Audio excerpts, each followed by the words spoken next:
En esta mañana vamos a estudiar 4 versículos en el libro de Efesios. Dice Efesios 6, 10 y 11. Por lo demás, hermanos míos, fortaleceos en el Señor y en el poder de su fuerza. Vestíos de toda la armadura de Dios, para que podáis estar firmes contra las acechanzas del diablo.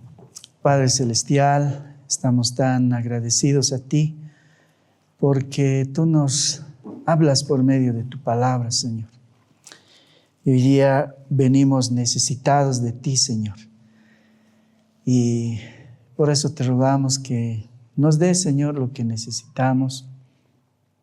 Que de verdad nos hables a cada uno de nosotros de una forma personal, Señor. Usa este tiempo, Señor, de tu palabra para que podamos ser confortados, para que seamos consolados, Señor. Estamos viviendo un tiempo muy difícil. Te rogamos, Señor, que tú hagas lo que quieres hacer por medio de tu palabra en cada uno de nosotros en el día de hoy. En Cristo Jesús. Amén. Entre el año 2015 y 2016 estudiamos el libro de Efesios de una manera expositiva. Ya han pasado como 10 años desde entonces. Y si alguno recuerda, cuando hablamos del libro de Efesios, vimos todas esas bendiciones que Dios le da a la iglesia, porque el libro de Efesios es un libro que nos habla acerca de la naturaleza de la iglesia, qué somos, qué hacemos acá y a dónde vamos, más o menos, ¿no? Y si alguno de ustedes recuerda todavía partes de esos estudios, vimos, por ejemplo, en la carta del apóstol Pablo a los Efesios, cómo nos dice a cada uno de nosotros acerca de nuestra maravillosa identidad, ¿no? Los cristianos venimos desde las alturas místicas de nuestra elección en Cristo. Eso es lo que dice el apóstol Pablo, y luego nos considera a la iglesia como su cuerpo mismo, ¿no? Nos dice que fuimos elegidos desde antes de la creación del mundo. En el Antiguo Testamento decía, con amor eterno te he amado, le decía a Israel, ¿no? Y cada uno de nosotros estamos incluidos en ese amor eterno. Y luego hemos sido adoptados y lavados en la sangre de Cristo. Son conceptos que a veces si no tienen un contexto, a veces no los podríamos entender. Quienes han sido adoptados, quienes han tenido esa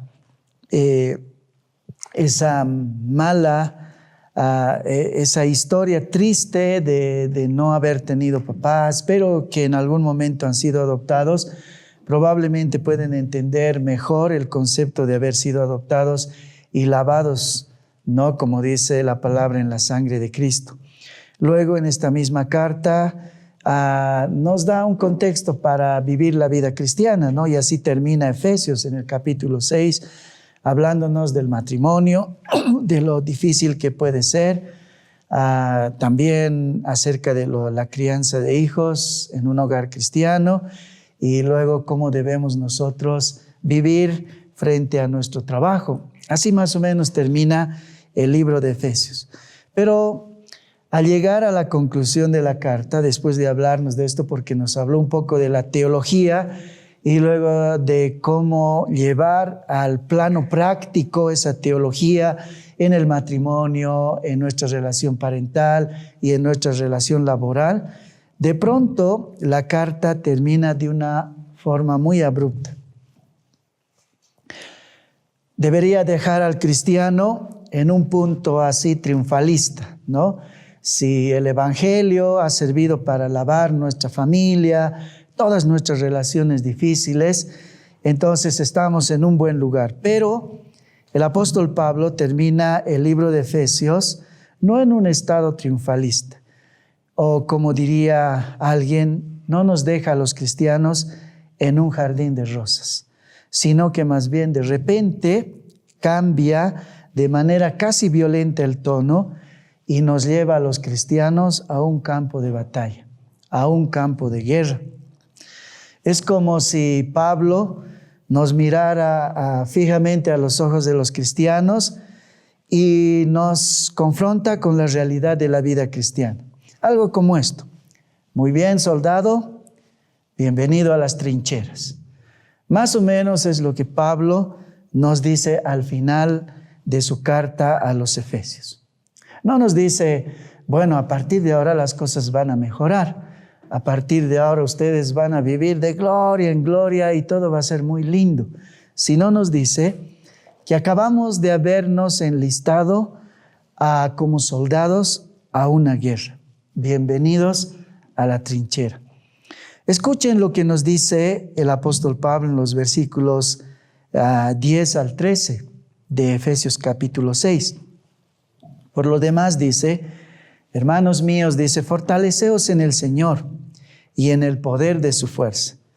Vestíos de toda la armadura de Dios para que podáis estar firmes contra las acechanzas del diablo. Porque no tenemos lucha contra sangre y carne, sino contra principados, contra potestades, contra los gobernadores de las tinieblas de este siglo, contra huestes espirituales de maldad en las regiones celestes. Por tanto, tomad toda la armadura de Dios para que podáis resistir en el día malo, y habiendo acabado todo, estad firmes. Uno de los mayores peligros del cristianismo moderno en países con libertad religiosa como el nuestro es la suposición de que estamos en tiempos de paz. Porque es fácil llegar a la iglesia, es fácil ser cristiano, puedes estar y puedes no estar en la iglesia, depende mucho de cómo está tu estado de ánimo. Vivimos un cristianismo como si los mayores problemas que tenemos que confrontar es la inestabilidad económica, política, financiera, educativa, psicológica, no sé cuántos problemas cada uno de nosotros tenemos delante de nosotros. Entonces esos sí son problemas, ¿no? Estamos mal de salud, eso es un grave problema. La situación en nuestra ciudad es un terrible problema. Vivimos muy lejos de la iglesia, eso es gravísimo, ¿no? Pero no es tan grave lo que está pasando en realidad en el plano espiritual. Pero el apóstol Pablo nos mueve de una sola vez para colocarnos en medio de un conflicto cósmico. Eso es lo que hace en la carta a los Efesios. La guerra más importante que se está lidiando en el universo, lo que John Bunyan llamaba la guerra santa. Los cristianos, entonces, no estamos en un parque de diversiones. No es verdad cuando nos dicen, bueno, a partir de ahora todo va a ser lindo. O cuando invitamos a la gente, no, vengan a la iglesia, sé creyente, porque todo va a mejorar cuando seamos creyentes. En una forma sí y en otra forma no. Porque en realidad Pablo dice que cuando nosotros nos convertimos, entramos a un verdadero campo de batalla. Un campo de batalla que se va a expresar en diferentes contextos, tu matrimonio, la lucha por la pureza de tu mente, la crianza de tus hijos, tu fidelidad a Cristo va a estar en constante asedio. Todos aquellos que vienen intermitentemente, todos aquellos que nos visitan, ¿no? Cada 2 meses, cada mes o cada 3 semanas, no se están dando cuenta que están perdiendo una batalla. Porque el diablo está en medio de todas esas cosas, está bajo el enemigo, estamos bajo el asedio de un enemigo infinitamente más astuto y feroz que cualquier enemigo humano.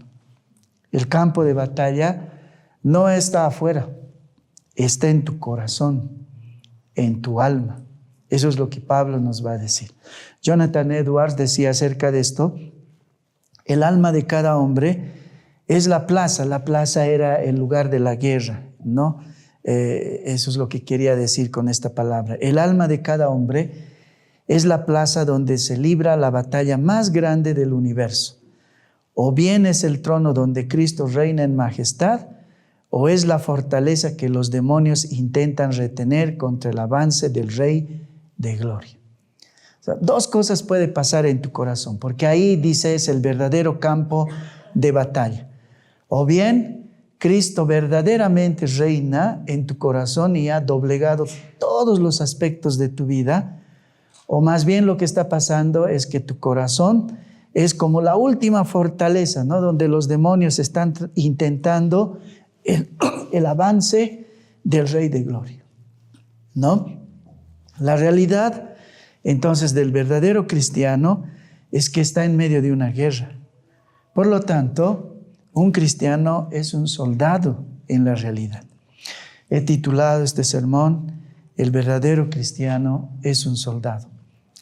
A la luz de estos 4 versículos de Efesios, vamos a ver 4 cosas que debemos considerar como creyentes acerca de este asunto. La primera cosa de la que Pablo nos habla una vez que nos pone en un estado de guerra es hablarnos acerca de la indumentaria del soldado cristiano para la batalla. Versículo 11. La indumentaria del soldado cristiano para la batalla. Vestíos pues, dice, de toda la armadura de Dios para que podáis estar firme contra las acechanzas del diablo.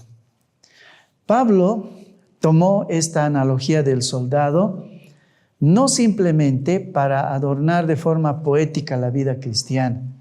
Hay muchos lugares donde Dios usa analogías, ¿no? La analogía del sembrador, la analogía de la vid, y muchas de esas están puestas para hacer más poética, mucho más linda la forma de presentar una realidad de la vida espiritual. Pero en este caso en especial, no se ha puesto para adornar de forma poética la vida cristiana. Realmente lo que está haciendo acá es poner la vida cristiana en su verdadero contexto. Un campo de batalla sangriento y perpetuo. Los que mejor entendieron este aspecto de la vida cristiana fueron los puritanos. John Gurnall escribió un libro magistral que se llama El cristiano con toda su armadura. Este libro es muy famoso. John Gurnall decía en este libro, la vida del cristiano es nada menos que una guerra santa. El día de su conversión es el día de su alistamiento y el día de su muerte es el día de su licenciamiento. No hay tregua en esta guerra, no hay invierno en esta campaña. El enemigo está siempre en el campo de batalla, ¿no? La vida cristiana es una guerra santa, dice Gurnall.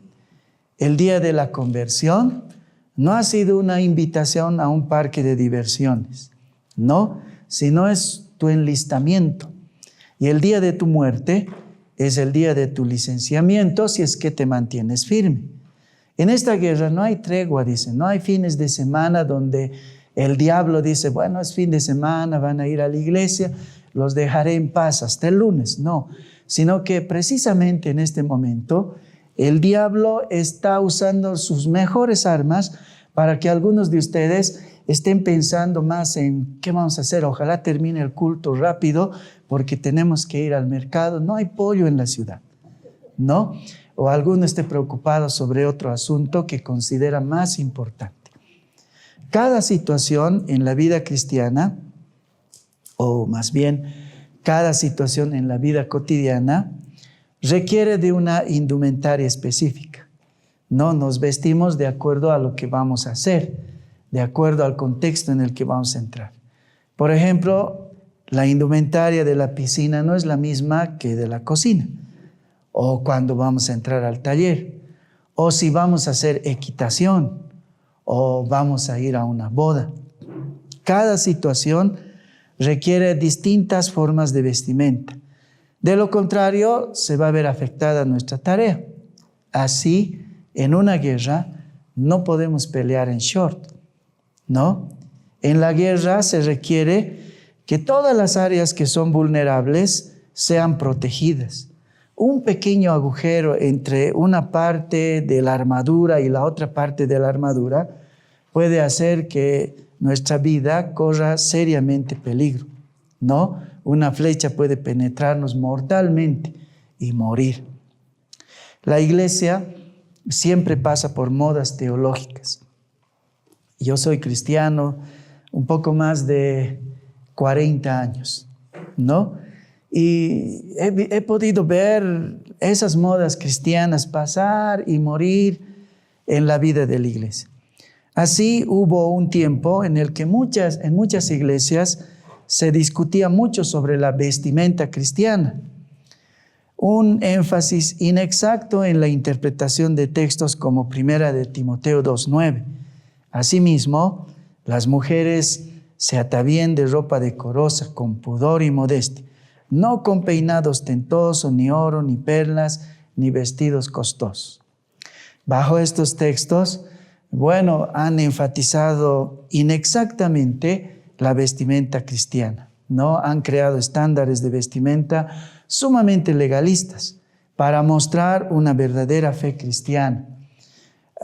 La mujer no debe maquillarse, no debe usar jeans, solo debe usar falda, no debe ponerse joyas.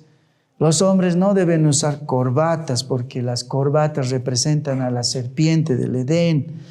O ropa informal no debes usar cuando diriges o predicas. Cuando en realidad estos textos estaban hablando sobre asuntos que tienen que ver con no distraerse con lo que es superficial, más que con lo que es espiritual. La idea no era declararle al cristiano una etiqueta de vestimenta para demostrar ser un creyente verdadero. Y no estoy diciendo que este asunto no importa del todo, pero no es un asunto esencial y es aplicable de distinta forma de acuerdo con ciertos contextos y épocas, ¿no? Una es la iglesia en Hawái, donde no puedes ponerte ropa muy larga, ¿no? Y se aplica de una forma en Hawái y se aplica de otra forma en Potosí, donde no puedes andar en short, ¿no es cierto?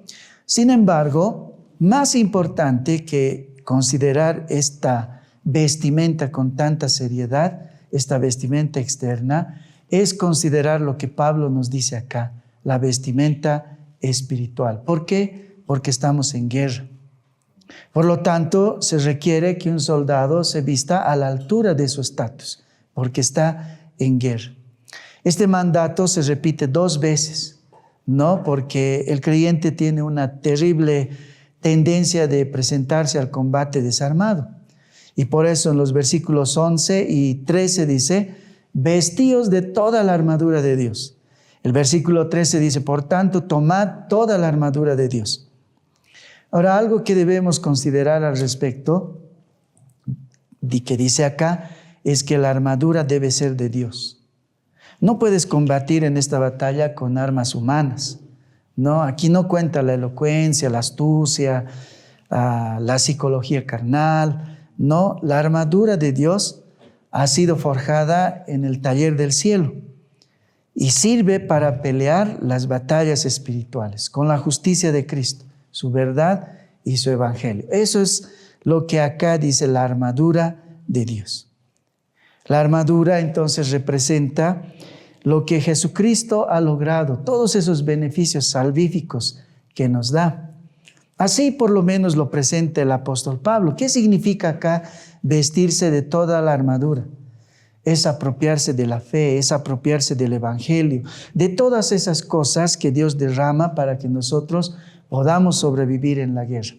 Hace una lista, por ejemplo, entre ellas, no vamos a ver exhaustivamente esto porque tal vez en otro momento volvamos a ver Efesios, habla por ejemplo del cinturón de la verdad, que no se refiere sobre todo a ser honestos, sino a la verdad objetiva de la palabra de Dios, lo que en algunos contextos llaman la sana doctrina. Si vas a la guerra no puedes ir con una doctrina tergiversada, tienes que ponerte el cinturón de la verdad. El cinturón era algo que ajustaba todo en realidad, toda la ropa. Cuando decía que ceñid vuestros lomos, decía, entonces ceñías los lomos, esto se ceñía, pero se ceñía con el cinturón de la verdad. Entonces prácticamente el cinturón era lo que ajustaba todo y el cinturón acá es la palabra de Dios, la sana doctrina. Luego habla de la coraza de justicia, ¿no?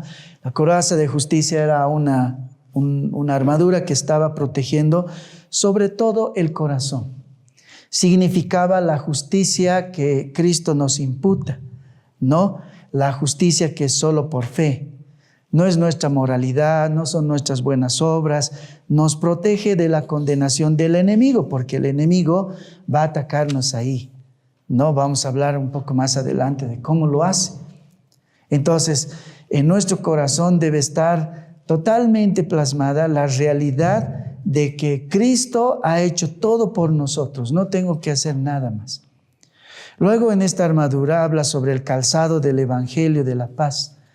Los calzados a los que se está refiriendo Pablo eran unos calzados con clavos afuera, ¿no? Que servía en realidad para subir incluso montañas, clavos en la suela, ¿no? Significaba la firmeza, ¿no? De saber que estamos en paz con Dios. Ya no tenemos una guerra con Dios. Esto es sumamente aplicable en la vida cristiana, porque nos va a llegar momentos en los que vamos a dudar de que hemos dejado de estar en paz con Dios. Esos días cuando decimos, no, yo pienso que Dios no me quiere, me odia, ¿no? Y lo que está diciendo es aférrense con esos calzados de la paz. Pero también se refiere a entregar esa paz, ¿no? A los que no creen, regalarles de ese mensaje de paz. La otra es el escudo de la fe, ¿no? El escudo de la fe era un escudo grande, estaba hecho de cuero, estaba siempre mojado, porque con eso tú detenías los dardos de fuego y la humedad tenía que apagar esos dardos de fuego en la guerra. ¿Qué significaba? Esos dardos de las dudas, las tentaciones de desesperación o los pensamientos de incredulidad que pueden venir hacia nosotros, no defendernos de eso. Y luego el yelmo de la salvación, el casco de la salvación, ¿no? Que significaba tener en la mente la certeza de mi salvación futura. No dudar de que eso va a suceder verdaderamente. Y finalmente, la única arma que es ofensiva. Se darán cuenta ustedes, en toda esta armadura no hay armadura ofensiva, solo una, la espada del Espíritu. La espada del Espíritu es la palabra de Dios, ¿no? Y todo eso, en este contexto, está bañado por la oración, ¿no? Eso es lo que dice el apóstol Pablo. Esa es la armadura de Dios.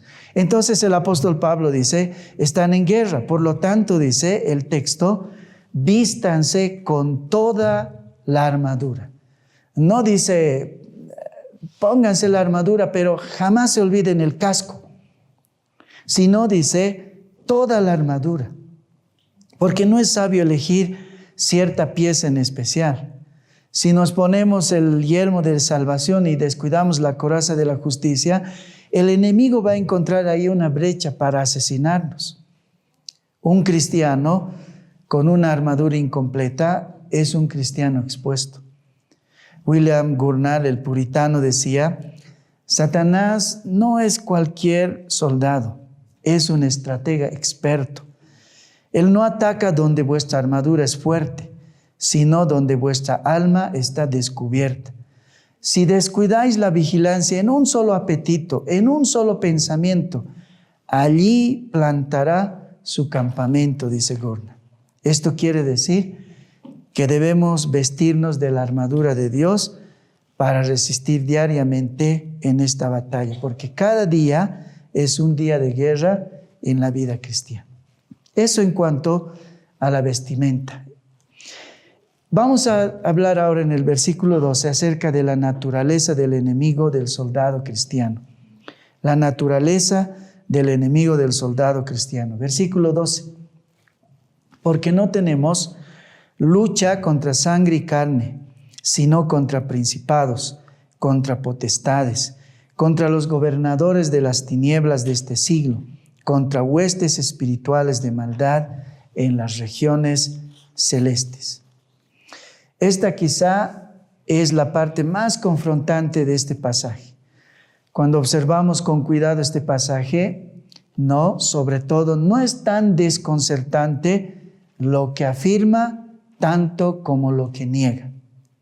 Quiero que escuchen bien esto. No es tan desconcertante lo que afirma tanto como lo que niega. Porque como cristianos sabemos que nuestra lucha es contra seres malignos. No, de principio, cuando alguien nos predica el Evangelio, somos convencidos de que nuestra batalla obviamente va a ser contra seres celestiales, poderes malignos, demoníacos y sobrenaturales.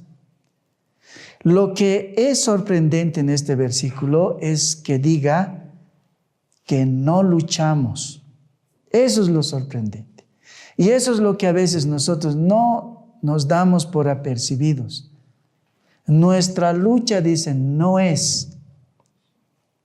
Sabemos que nuestra lucha es contra principados, contra demonios, pero lo que es sorprendente acá es lo que dice Pablo. Nuestra lucha no es. ¿Contra qué? Contra carne y sangre. Versículo 12, porque no tenemos lucha, dice, contra sangre y carne. ¿Qué quiere decir eso?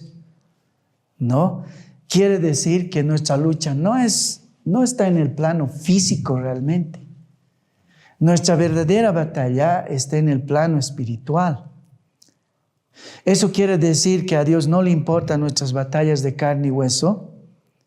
Para nosotros en este momento sería muy ofensivo. Quiere decir que a Dios no le importa lo que está pasando en La Paz, en Bolivia. A Dios no le importa la política, la injusticia, las guerras, los cristianos perseguidos, los misioneros que mueren en manos de los enemigos de la cruz. ¿Eso significa? No. Lo que está diciendo es que detrás de esos conflictos terrenales y los enemigos de carne y hueso, hay algo más grave y profundo que está en juego. Detrás de esas batallas que nosotros lidiamos contra sangre y carne, porque ahí es a veces donde nosotros enfocamos nuestra batalla, hay algo más profundo, más grande, más terrible, más siniestro, más diabólico y más destructivo de lo que parece. Porque lo que está moviendo esos acontecimientos, que al final de cuentas estorban el Evangelio o nuestro crecimiento espiritual, no es más que tal o cual dictador, o tal o cual sistema político, o tal o cual sistema filosófico peligroso. ¿Qué dice nuestro texto? Están involucrados huestes. La palabra huestes significa millones de seres demoníacos. No un demonio, no como en C.S. Lewis, el diablo y su sobrino el diablito, sino huestes, millones de seres demoníacos con el propósito de destruir la gloria de Dios, el Evangelio y tu estabilidad en medio de eso. Esa es la realidad de la guerra invisible de los cristianos. ¿Qué está diciendo hasta acá el apóstol Pablo? A veces te vas a enfocar en los problemas de carne y sangre. ¿Qué es lo que más hacemos? Mi matrimonio es difícil, mi economía está arruinada, lo que está pasando en la ciudad, qué terrible es lo que está pasando, y ese es nuestro enfoque. Y Pablo dice, no, nuestra lucha no está ahí, no está en ese plano. Nuestra lucha tiene que ver con huestes, millones de seres demoníacos. Estamos en una guerra. Esa es la realidad de la guerra invisible de los cristianos. ¿Cuántos de nosotros vivimos la vida cristiana pensando en nuestro enemigo de carne y sangre? Esos que se ven de forma tangible. Ese hermano que no me saluda, ese hermano que no me cuida, no, ese hermano que no es atento conmigo, ese hermano que me ha insultado, ese hermano que me ha hecho mal, el sistema político, mi cónyuge difícil, ese jefe irrazonable y abusivo, ese político corrupto, o el socialismo, o las agendas y la cultura decadente. Bueno, ese es nuestro objetivo. Ahí es donde miramos primero. Y usamos toneladas de energía, de tiempo y amargura peleando contra personas de carne y hueso. Y Pablo nos dice, nuestra batalla no es contra carne ni sangre. Nuestra batalla es espiritual. Si creemos que nuestros oponentes son meramente seres humanos, vamos a pasar librando batallas equivocadas, con armas equivocadas. La Biblia nos presenta una guerra real y a un enemigo real también, el diablo y sus acechanzas o sus maquinaciones. El enemigo no opera como cuando pelean los tincus, no donde sea, de manera caótica. El enemigo tiene una estrategia, un método sumamente antiguo, perfecto y cada vez mejorado. Por eso dice, el diablo sabe más por viejo que por diablo. No, porque él puede desestabilizar tu mente, tu matrimonio, tu economía, tu relación parental, tu relación laboral, pero al fin de cuentas ni siquiera eso es lo que le importa. Ese es su método. Lo que está buscando detrás es otra cosa. Él quiere destruir tu fe. No, y de esa forma quiere confrontar a la gloria de Dios. Quisiera que meditemos cuando Pablo nos presenta al enemigo. Dice, principados, potestades, gobernadores de las tinieblas. Eso es terrible, es una fuerza organizada, malévola. Todos ellos odian a Dios. Y como odian a Dios, odian también a sus hijos. Entonces te odia también a ti. La Confesión de Westminster en el capítulo 13 dice que el creyente está involucrado en una guerra continua e irreconciliable. Un poco de lo que hemos visto en estos días. No vamos a dialogar nada. Eso es lo que dice aquí. Una guerra continua e irreconciliable. No hay tregua en esta guerra. No hay fines de semana libres en esta guerra espiritual. El día que fuiste reconciliado con Dios por su gracia, automáticamente te has convertido en un enemigo del infierno. Entonces todas las huestes están contra ti. El apóstol utiliza una palabra griega fascinante en el versículo 11. Dice, vestidos de toda la armadura de Dios para que podáis estar firmes contra las acechanzas del diablo. Acechanzas, en otras versiones, artimañas. La palabra griega es metodeia. De ahí viene la palabra método. En un lugar dice la palabra que el león está rondándonos como león rugiente, pero, por encima de todo, más que un león, es una serpiente astuta. Una serpiente que tiene un método, no ataca de frente con tentaciones groseras o pecados escandalosos. Él tiene un método, tiene una estrategia, tiene una táctica. Y su táctica es tergiversar la verdad de manera sutil. Disfrazar lo diabólico de algo inofensivo. Hasta que lleguemos a ver Monster Inc. como divirtiéndonos, no como verdaderos demonios. O Hotel Transilvania, donde nos reímos de todo lo diabólico. Es así como actúa el diablo, donde ya no vemos al enemigo verdaderamente. No, y entonces nos descuidamos. Vamos a ver algunos de los ejemplos más terribles como ataca el diablo. El ataque por medio del ego cristiano. El diablo es un psicólogo experto, tiene miles de años de experiencia. Ha estado observando a la humanidad y la naturaleza humana por miles de años, ¿no? Así que él tiene mucha experiencia en saber cómo somos nosotros, cómo actuamos frente a ciertos contextos. Y te ha estado observando a ti como un león, ¿no? Como ese león agazapado que está esperando qué momento va a cazar a su presa. Sabe el terreno más fértil, no para destruir a un creyente. Y uno de esos terrenos fértiles es la autosuficiencia. Todos tenemos ese problema, la autosuficiencia, en una u en otra forma. Entonces ataca. No de frente con pecados escandalosos, les decía, porque sabe que podríamos rechazar eso. Oh, ¿cómo puedo caer en ese pecado? Eso es terrible. Prefiere utilizar un método más sutil, nuestro ego. Toma nuestro ego. Hablamos del ego hace unas semanas atrás. Toma nuestros dones intelectuales, nuestra elocuencia, nuestra posición, nuestras capacidades, nuestros dones, incluso nuestra propia experiencia de conversión, y lo convierte en alimento para el orgullo espiritual. Nos hace creer que somos superior espiritualmente a otros, el resto de los hermanos. Nos hace autosuficientes e invulnerables. ¿Cuándo sucede eso? Nunca me ha sucedido. Nos ha sucedido, ¿no? Claro, pues al hermano le tiene que pasar. Él no está pues viviendo como hay que vivir la vida cristiana. No estoy diciendo yo, no, es que yo vivo, pero lo estoy diciendo implícitamente. Lo estoy diciendo implícitamente.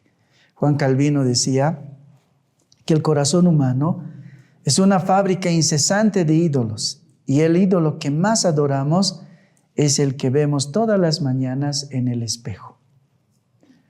Cuando caes en esta trampa, ¿no? Es cuando confías en tu madurez. De pronto dices, no creo que esto me pase. Sí, qué pena lo que le está pasando a mí, no me va a pasar. ¿No? Confías en tus años de doctrina o en tus sentimientos religiosos. No, ya en ese momento ya has sido derrotado por el método del diablo, sin darte cuenta. Porque te conviertes en un juez implacable de los defectos ajenos. Olvidas que todo lo que tienes es por pura gracia, pero también que se sostiene por pura gracia. ¿No? Reemplazas el amor cristiano por un intelecto frío y estéril. Te vuelves inalcanzable, incapaz de recibir corrección de nadie, porque tú ya lo sabes todo. ¿Alguna vez han escuchado esta famosa frase de las iglesias? Estoy aburrido o estoy aburrida. Es que yo ya sé todo lo que enseña él. No dice nada nuevo que yo no sepa. Todo lo que dice ya lo sé. Esa es la artimaña que el enemigo usó en el huerto del Edén. Seréis como Dios. ¿Qué le estaba diciendo el diablo cuando les dijo eso a Adán y Eva? Serán independientes, serán soberanos. Esa es la estrategia que el diablo sigue usando. Cuando estábamos hablando acerca de la elocuencia, ¿no? de esa capacidad que nos ha dado Dios, seguro todos estaban pensando, sí, así son los pastores y los ancianos. No. Todos nosotros caemos en eso cuando decimos, eso ya sé, no quiero ir a ese lugar porque no hay algo bueno que me podrían decir ahí. Entonces hemos subido a esas alturas, ¿no? De los catedráticos espirituales, porque todos lo sabemos. Si esa fuera la caminata cristiana, Dios nos diría, ¿saben qué? Los cristianos tienen que prepararse 2 años. Listo, después ya se pueden graduar. Pero en la Biblia, el aprendizaje es de por vida. Es hasta el día que morimos. Pero cuando uno se hace catedrático y dice, no, eso yo ya lo sé, es que nada nuevo hay en lo que dice, ya el diablo ha usado su método en nosotros. Su objetivo es lograr que el cristiano viva basándose en sus propias fuerzas, su disciplina personal, en vez de depender diariamente del Espíritu Santo. Eso funciona mientras las cosas van bien. Y eso es lo que dice Pablo. El enemigo te hace creer que eres estable espiritualmente.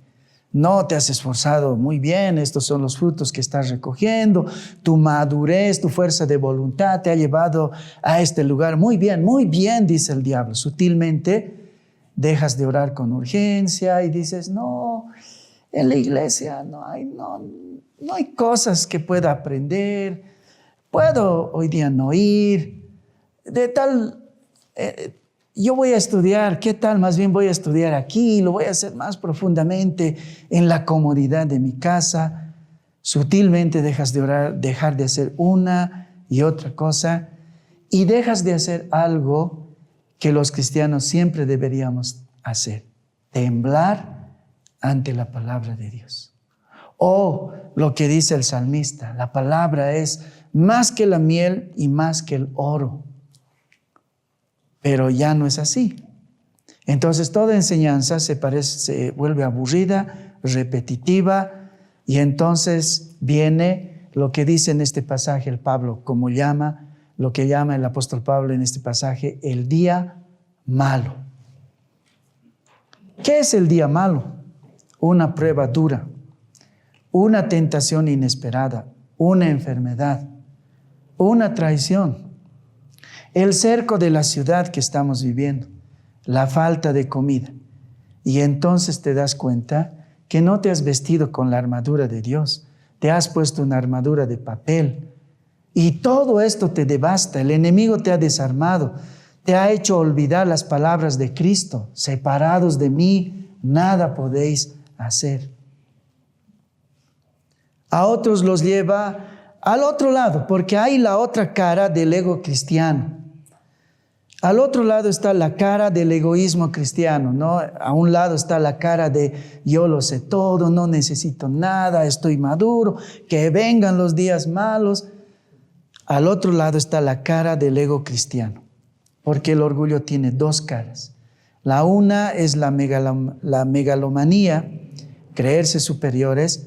La segunda, y créanme, la más frecuente en el cristiano, es lo que los teólogos llaman la introspección obsesiva. ¿Qué es la introspección obsesiva? El enemigo tiene un método. Si no funciona tiene otro método, ¿no? El enemigo se deleita en que pases horas mirándote a ti mismo en lugar de mirar a Cristo. Ya no miras a Cristo, te miras a ti todo el tiempo. Has cometido un pecado grave, o has cometido un error, o estás pasando por una temporada de frialdad espiritual. Y el diablo pone más fuego ahí, te hunde en un desánimo más profundo cada día. Y te hace llorar y lloras en esos días. Y el diablo te susurra al oído: muy bien, eso es arrepentimiento. Llora, le has fallado a Dios. Dios está enojado con ti y crea en ti una falsa humildad. Te hace pensar, pone pensamientos en ti. ¿Cómo es posible que yo, con todo lo que sé, con todo lo que he crecido, haya caído en este pecado? Dios debe estar harto de mí. ¿Para qué voy a orar? Él ni siquiera debe querer escucharme. Con todo lo que hice, es muy probable que ni siquiera estoy predestinado para la salvación. Y lloras y te autocompadeces todo el tiempo. Eso no es arrepentimiento. Eso es orgullo herido. ¿Cómo yo, que soy tan bueno, he caído en esto? Te duele que tu yo tan idealizado se haya caído del pedestal donde lo pusiste. El método. El enemigo utiliza esto para alejarte de la comunión. ¿Para qué voy a ir? Me van a criticar. Todos deben saber lo que he hecho. Me están mirando todos. Hacerte dudar de tu salvación. Por eso dice: ponte el yelmo de la salvación. Nunca dudes que tu salvación es un hecho y no depende de las cosas que tú hagas o no hagas. Pero si caes, entonces te paralizas, se paraliza tu vida espiritual. Porque mientras estás obsesionado con tus propios fracasos, ¿no? Y tus emociones fluctuantes, una cosa no haces: no miras a Cristo, dejas de mirar a Cristo. Y de eso en realidad se trata, de mirar a Cristo. A eso es a lo que le llamamos nosotros: predícate el Evangelio todos los días. Es mirar a Cristo, a lo que Él ha hecho por ti, que es completo, porque Él dijo: tetelestai, consumado es, acabado está. Ya no hay que añadir nada. Nuestra lucha no es contra sangre ni carne, es contra huestes, millones de demonios que odian a Dios y van a hacer todo lo posible para que la cruz no signifique algo para nosotros. El diablo se deleita en enviar a los creyentes de un extremo al otro, de la presunción orgullosa de creer que nada me va a mover la fe que tengo, a esa introspección morbosa, no donde, no, ya creo que Dios no tiene que ver nada conmigo. El diablo tiene un método. No pelea como un animal salvaje enfurecido, pelea como un maestro ajedrecista. Él estudia tus debilidades. Si eres propenso al desánimo, ahí te atacará. Si eres propenso al orgullo por tu conocimiento o cualquier tipo de orgullo, ahí es donde va a usar su método. Usará tu propia teología para inflar tu ego y destruir tu amor por los santos, y te hará legalista mínimamente. Si eres débil a las adicciones, pondrá alcohol, celular, pornografía, dinero, el juego, cualquier cosa delante de ti. Eres débil a eso. Si eres pendenciero, te buscará buenos contextos para que lo uses de la mejor manera. El diablo buscará la mejor estrategia para destruirte desde tu debilidad. En un mundo en el que nos gusta todo lo personalizado, esta es la mala noticia para nosotros. El trabajo de ataque del diablo para destruirte es, por decirlo, sumamente personalizado. Él usará el método no a la suerte, sino donde ve tu debilidad. Donde eres débil, ahí estará el diablo presto para atenderte de forma personalizada. Entonces va a usar tu matrimonio o una enemistad que tienes con un amigo. Y bueno, te vas a distraer en eso, pero lo que está en juego es algo mucho más terrible por debajo. Entonces, ¿qué está diciendo Pablo cuando dice nuestra lucha no es contra sangre ni carne? Nos está diciendo, sí, peleas todo el tiempo con tu cónyuge, pero tu enemigo no es tu cónyuge. Hay una batalla terrible que está sucediendo detrás de esas luchas conyugales que tienes. Tu enemigo no es el gobierno. Tu enemigo no es la cultura secular. Esos son solo peones. Detrás de ellos están operando millones de demonios, una maquinaria invisible, astuta y perversa. Detrás de las ideologías destructivas de nuestra era hay gobernadores de las tinieblas maquinándolo todo. Lutero, que como les había contado la anterior semana, había sufrido muchos ataques espirituales que casi le cuestan la vida, llegó a entender que el diablo no es un mito medieval, sino una realidad teológica y existencial verdadera. Él escribió un texto que se llama Las charlas de sobremesa, y él dice allá: el diablo es el maestro del engaño. Raras veces nos ataca con la verdad desnuda del pecado. En realidad viene disfrazado de ángel de luz, usando acechanzas, métodos, dice. Es decir, métodos calculados, sutilezas doctrinales y dudas silenciosas. Si no puedes ver al diablo detrás de la tentación del orgullo o de la desesperación, ya has perdido la mitad de la batalla. Aplicando esto a nuestros contextos. Si cuando tienes peleas conyugales no ves al diablo operando en medio de eso, ya has perdido media guerra. Si cuando tienes miedo de dar la ofrenda, es una de nuestras batallas, ¿no? Y bueno, nadie ha visto nada, pero daré como Ananías y Zafira, un tanto para que nadie diga que nunca doy, ya has perdido media batalla. ¿No? Cualquier asunto que nos esté ocurriendo, si nosotros descuidamos, el diablo usará su método sobre eso. El propósito del diablo es arrastrar al hombre a la miseria en la que él opera desde su caída y su odio a Dios. Vamos a odiar muchos más a Dios. Jonathan Edwards decía: la malicia de Satanás es un fuego furioso y calculado. al no poder herir el trono de Dios directamente, busca destruir la imagen de Dios en el hombre. El diablo no busca simplemente hacerte pecar, busca que encuentres deleite en tu rebelión para que aborrezcas la belleza de la santidad divina. El hombre moderno, en su increíble soberbia intelectual, cree que todos los problemas del ser humano en realidad tienen que ver con el plano material. Si cambia la economía, todo va a cambiar. Si cambia el aspecto político, todo va a mejorar.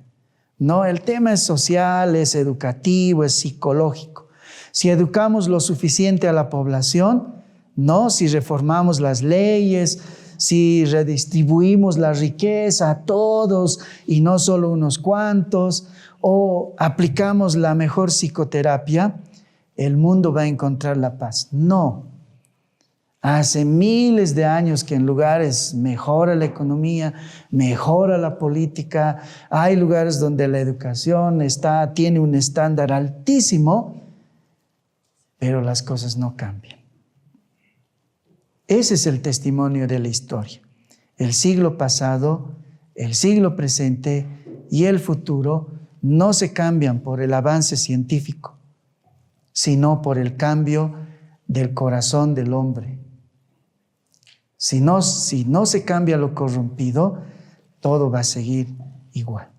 Thomas Carlyle decía, el progreso material del hombre sin un progreso espiritual paralelo es simplemente una mejora en los métodos de destrucción. Quiero que escuchen esto con cuidado. El progreso material del hombre sin un progreso espiritual paralelo es simplemente una mejora en los métodos de destrucción. El problema no radica entonces en las circunstancias externas, eso es lo que dice Pablo, no es contra sangre ni carne, sino que hay un enemigo, no, que está actuando por debajo. La palabra lucha acá es el griego pale.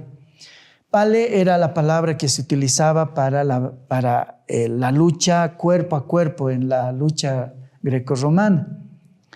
Entonces Pablo está diciendo, realmente es una batalla cuerpo a cuerpo, es desgastante, ¿no? Y estás peleando contra seres que no son tus iguales, son principados, son potestades, gobernadores de las tinieblas. Entonces es una batalla terrible. El doctor Martin Lloyd-Jones decía, si no comprendes el poder de las fuerzas que están ordenadas en tu contra, estás derrotado antes de empezar. El colapso moral e intelectual que vemos en el mundo no es accidental, es el resultado de la mente del maligno operando a través de los poderes de este mundo de tinieblas. ¿En qué contexto estaba diciendo Martin Lloyd-Jones esto? ¿No?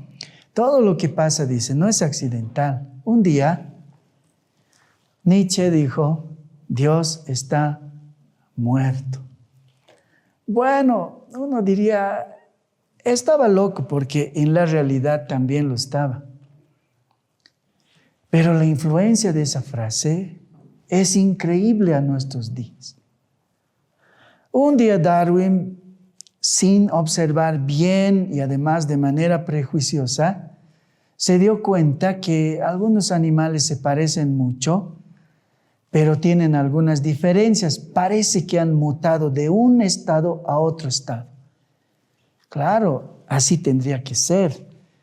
La creación tiene un solo autor. Entonces algunas ranas doradas se parecen a algunas ranas con cola. Tienen un mismo autor, un mismo patrón en la creación. Pero él no vio eso, entonces él dijo, no, las especies mutan, cambian de acuerdo a cómo pasa el tiempo. Uno dijo en su momento, no pasa nada, eso no va a afectarnos en nada. Un día Marx dice, bueno, el asunto no es espiritual. Los problemas de la humanidad en realidad no son problemas espirituales, en realidad son problemas materiales. Es la lucha del obrero con el patrón. Es la lucha de quien posee la fuerza o quien tiene en el poder para manejar la fuerza del trabajo, los medios de producción. Eso es el problema. Parecía que no tenía una implicación. Bajo ese contexto es que Martin Lloyd-Jones dice, nada ocurre así de forma accidental. Tal o cual filósofo, o lo que dijo, las cosas desastrosas que dijo Sigmund Freud en su momento, tienen sus implicaciones en estos días. Nos han llevado a un individualismo tal, que tal vez las siguientes luchas van a ser, no, ¿cómo hacemos que los hermanos vengan a la iglesia? Estamos viendo eso. ¿Por qué? Porque ese individualismo nos ha llegado a hacer pensar que no necesitamos de los demás. Yo puedo crecer solo. ¿Por qué tengo que ir a la iglesia? Yo puedo hacerlo solo. Alguien ha inventado el home church. Sí, porque puedo tener mejores alabanzas, incluso las puedo escoger mejor. Los de la alabanza no siempre tocan bien, pero si hago home church, yo puedo escoger mis canciones favoritas y además puedo escoger entre quién me predicará hoy día. ¿Será Suger Michelin? ¿Será Sproul? ¿Será Spurgeon? Puedo escoger mi predicador favorito. Hacer eso es como afirmar que una oveja puede vivir bien y segura fuera del rebaño. Hacer o creer eso es afirmar que un niño de 7 años puede estar bien y seguro fuera de su familia. Pero eso se ha desarrollado. Freud ha puesto su salsa, Marx ha puesto un poquito, Hegel ha puesto un poquito, Kant ha puesto un poquito. El objetivo es otro. Huestes celestiales usan un método para destruir la gloria de Dios, el evangelio y en medio de eso a los cristianos. Si luchamos, eso es lo que Martin Lloyd-Jones estaba diciendo. El colapso moral e intelectual que vemos en el mundo no es accidental, es el resultado de la mente del maligno operando a través de los poderes de este mundo de tinieblas, poco a poco, hasta llegar a un lugar. La familia se está desvirtuando y nosotros a veces luchamos contra sangre y carne. Eso es lo que más nos exalta, ¿no?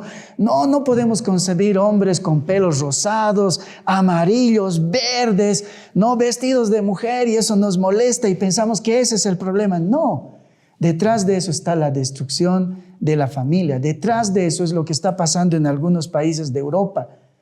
La familia no es el lugar seguro, no. No puedes violentar a un hijo enseñándole la palabra de Dios. Eso es quitarle su independencia. Deja que cada niño crezca bajo su propia perspectiva. Si no lo haces, el Estado te lo quitará. Si luchamos con armas carnales, política, elocuencia humana, estrategias, mercadotecnia o mera confrontación intelectual, vamos a fallar miserablemente. No puedes apagar fuegos espirituales con agua terrenal, diría alguien.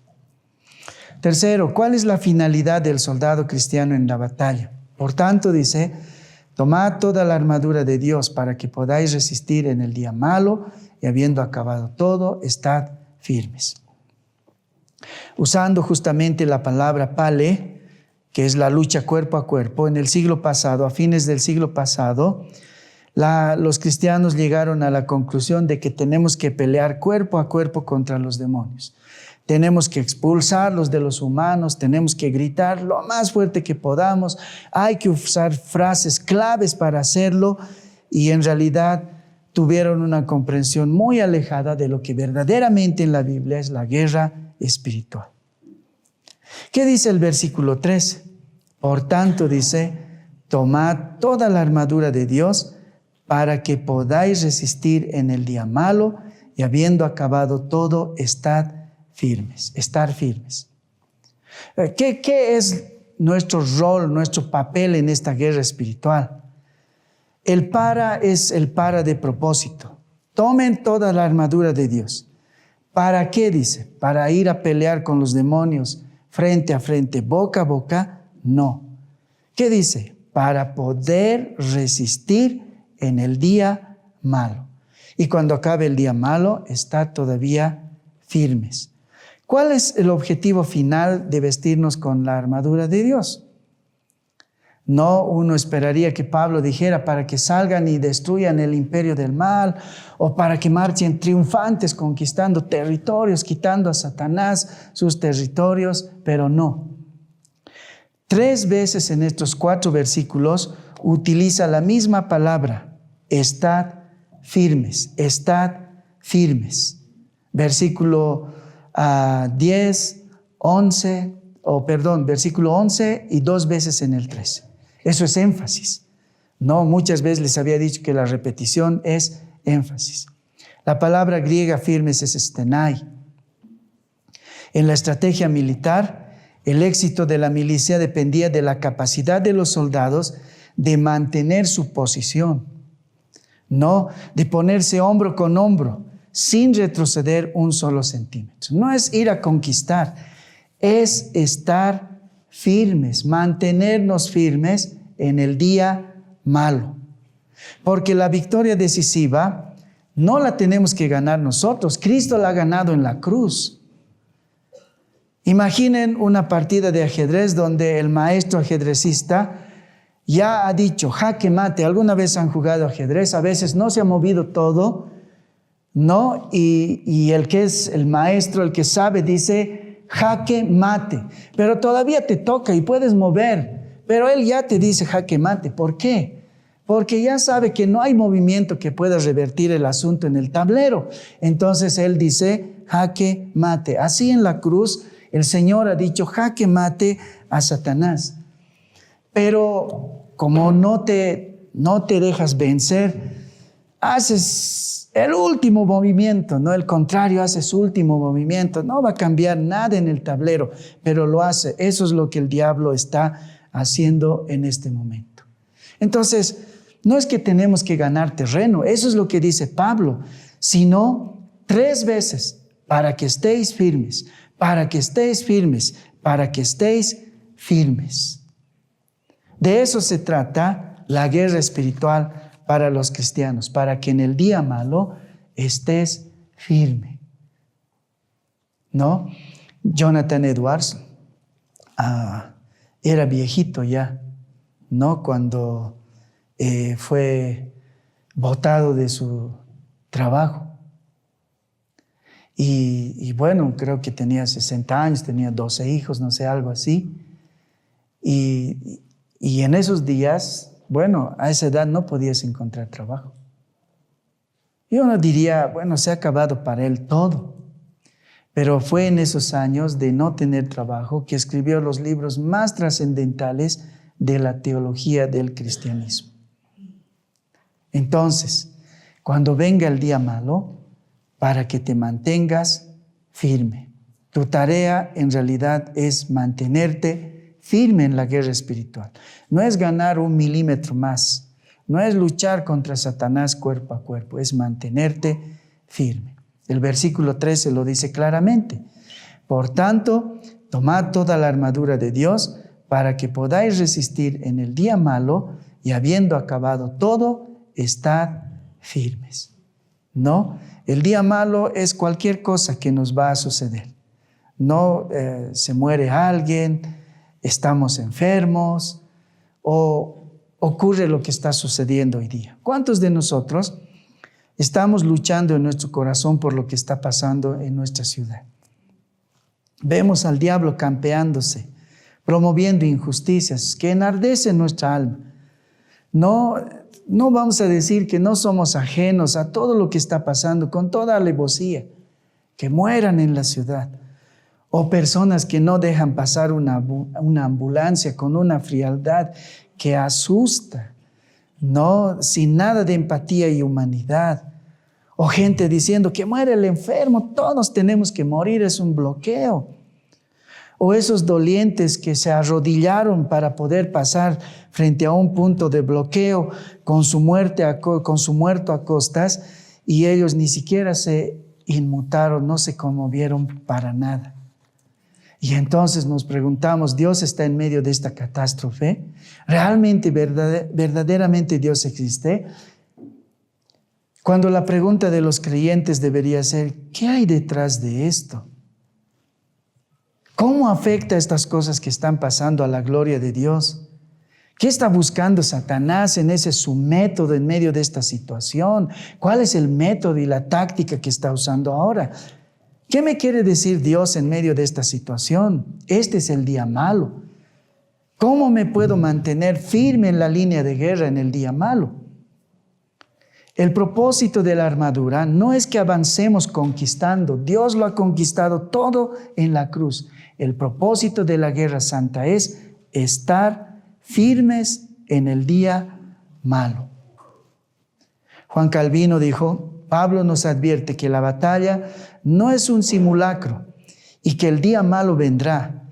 Dios permite que sus hijos sean probados y sacudidos en el día malo para que se despojen de toda autosuficiencia.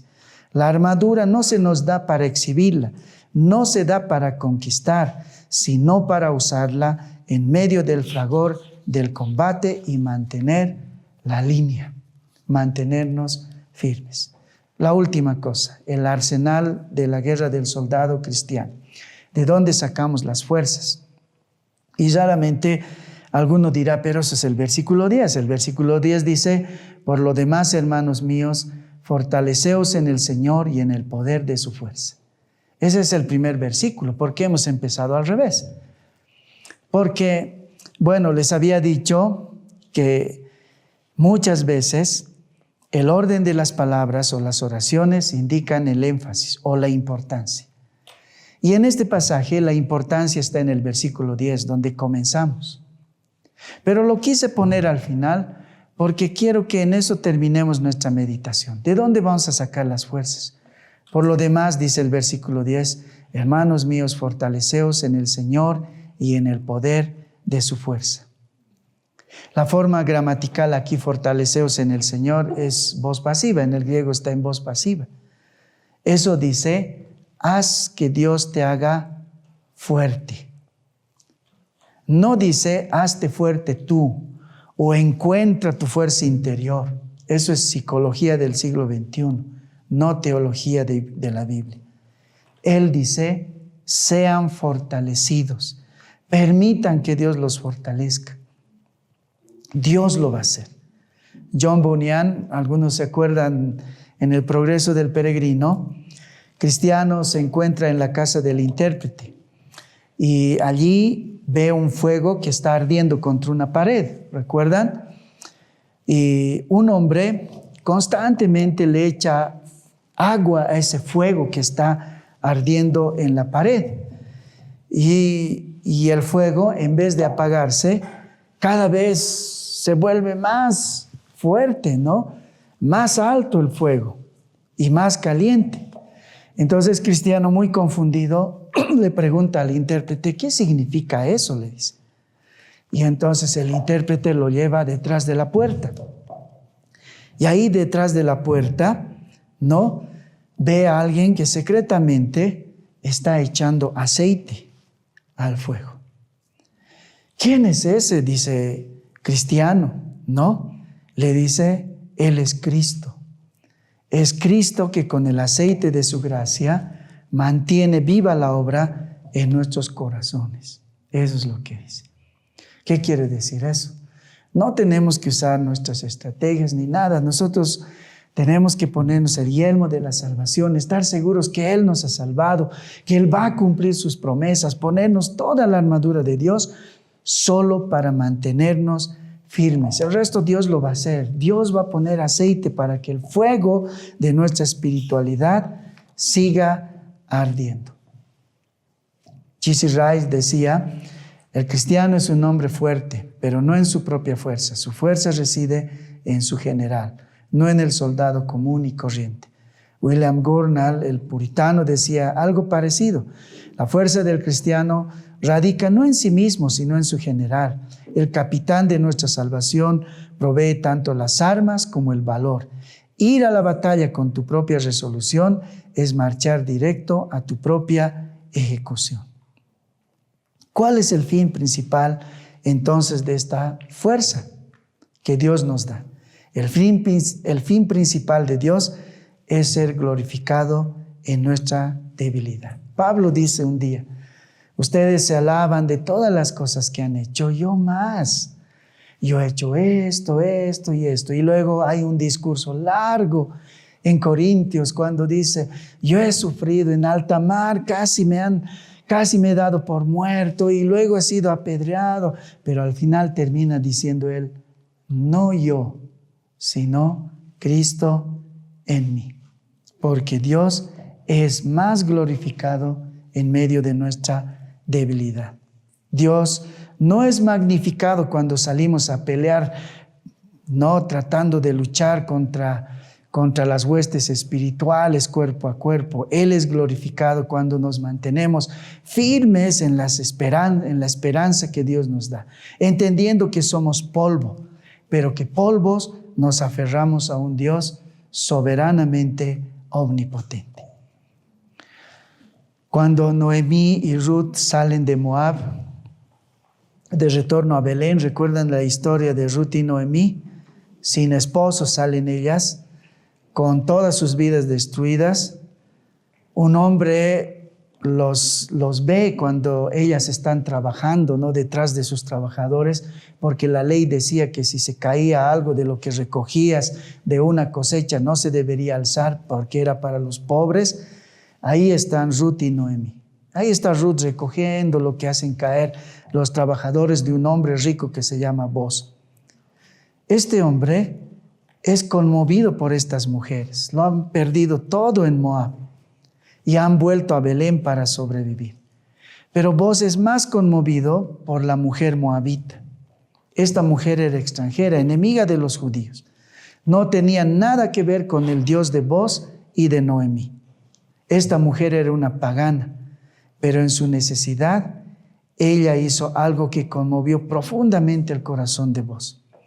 Así lo expresa en la palabra del Señor en Ruth 2. Entonces Boz dijo a Ruth, hija mía, no te vayas a espigar a otro campo, ni pases de aquí. Aquí estarás junto a mis criadas. Mira bien el campo que sieguen y síguelas, porque yo he mandado a los criados que no te molesten. Cuando tengas sed, ve a las vasijas y bebe del agua que sacan los criados. Ella entonces, bajando su rostro, se inclinó a tierra y le dijo, ¿por qué he hallado gracia en tus ojos para que me reconozcas siendo yo una extranjera? Y respondiendo Boz le dijo, he sabido todo lo que has hecho con tu suegra después de la muerte de tu marido, y que dejando a tu padre y a tu madre y a la tierra donde naciste, has venido a un pueblo que no conocías antes. Jehová recompense tu obra y tu remuneración sea cumplida de parte de Jehová, Dios de Israel, bajo cuyas alas has venido a refugiarte. ¿Qué era lo que conmovió el corazón de Boz? Estoy sorprendido de cuánto se ha destruido tu vida. De cuánto se ha destruido tu vida. De que no significas nada en Israel para nosotros. Eres una moabita, de los peores enemigos de Israel.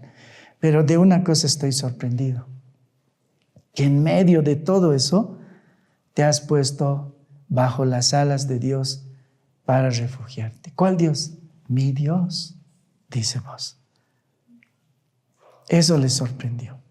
Dios es más glorificado en tus debilidades cuando te aferras a Dios y mantienes la línea en el día malo, como dice Pablo, pero en las fuerzas del Señor. Esa es la guerra santa. Esa es la guerra espiritual. No tienes que hacer nada. Cristo ya lo ha hecho todo.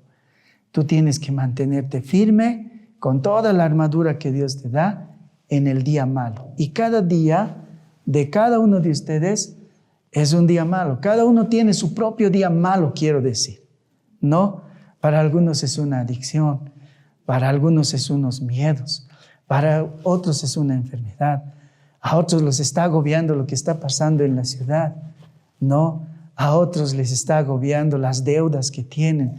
Cada uno de nosotros tiene su día malo. El asunto es mantenernos firmes, ponernos toda la armadura de Dios, mantenernos firmes, y Dios va a ser glorificado si nos aferramos a Él. Padre Santo, te agradecemos por este consuelo en medio de esta situación tan difícil que nos está tocando vivir en nuestra ciudad. Sabemos que es duro y que no es que a ti no te importa lo que está pasando en nuestro contexto, pero también sabemos que debajo de eso hay otras cosas que están en juego, Señor. Ayúdanos a mirar esas cosas que están en juego, Señor, en nuestro día malo que nos está tocando vivir a nosotros como paceños, también en Oruro y bueno, en todo el occidente de Bolivia. Y en el nombre de Jesús te rogamos que tú verdaderamente afirmes el yelmo de salvación en nuestras cabezas, Señor. Afirmes la coraza, Señor, en nuestro corazón, que realmente podamos aferrarnos a la verdad, Señor, de tus promesas y que podamos mantenernos firmes en este día malo, Señor. Nosotros no podemos. Tú puedes. Eso dice tu palabra. Tú lo vas a hacer. Entonces hazlo. Te rogamos en el nombre de Jesús. Amén.